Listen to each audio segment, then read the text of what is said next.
رضی اللہ تعالیٰ عنہ خلافت کے دور میں اکثر رات کے وقت مدینے کی گلیوں میں گشت کیا کرتے تھے۔ ان کے دل میں امت کے ہر فرد کا درد موجود تھا۔ وہ چاہتے تھے کہ کوئی بھی بھوکا نہ سوئے، کوئی یتیم، کوئی بیوہ، کوئی مسافر، کسی کی بھی خبر لی جائے۔ اسی لیے اکثر رات کو خاموشی سے شہر کے مختلف حصوں میں گشت کرتے تاکہ لوگوں کے حالات اپنی آنکھوں سے دیکھ سکیں۔ ایک رات حضرت عمر رضی اللہ تعالیٰ عنہ اپنے خادم کے ساتھ مدینے کی ایک کونے سے گزر رہے تھے کہ اچانک ایک خیمے سے بچوں کے زور زور سے رونے کی آواز آئی۔ آواز ایسی تھی کہ دل چیر دے۔ حضرت عمر رضی اللہ تعالیٰ عنہ وہیں رک گئے، کچھ دیر سنتے رہے، پھر اپنے خادم سے کہا، چلو دیکھتے ہیں کہ کیا معاملہ ہے۔ وہ دونوں خاموشی سے خیمے کے قریب پہنچے۔ کیا دیکھتے ہیں کہ ایک عورت چولہے کے پاس بیٹھی ہے، آگ جل رہی ہے، ایک ہنڈیا چولہے پر رکھی ہے اور چند چھوٹے چھوٹے بچے خیمے کے ایک کونے میں بیٹھے روئے جا رہے ہیں۔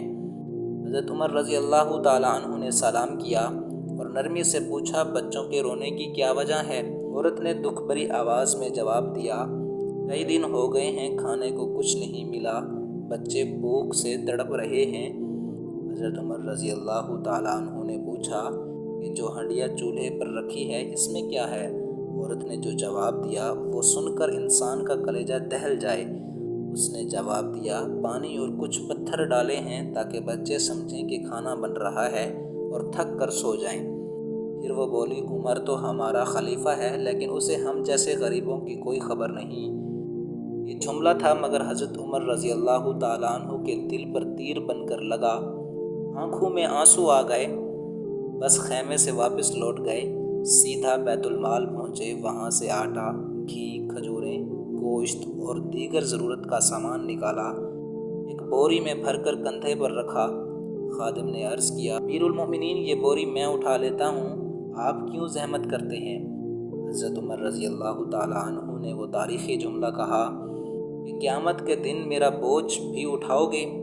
خادم خاموش ہو گیا۔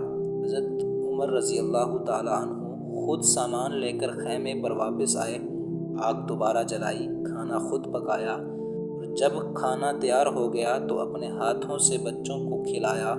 بچے خوشی سے کھانے پر ٹوٹ پڑے۔ کچھ دیر بعد سب کے چہرے خوشی سے کھل اٹھے اور ایک ایک کر کے سو گئے۔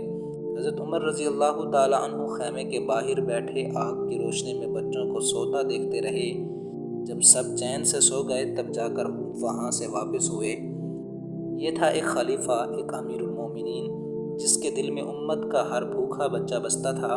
ایسا حکمران جو خود سامان اٹھائے، خود کھانا پکائے اور اپنے ہاتھوں سے بھوک مٹائے۔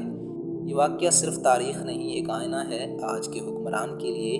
ایک سوال ہے کہ کیا ہم نے بھی کبھی کسی کے روتے بچے کے لیے قدم اٹھایا؟ ویڈیو اچھی لگی ہو تو لائک کریں، کمنٹ میں اپنی رائے دیں اور چینل کو سبسکرائب کرنا نہ بھولیں۔ ملتے ہیں اگلی ویڈیوز میں، تب تک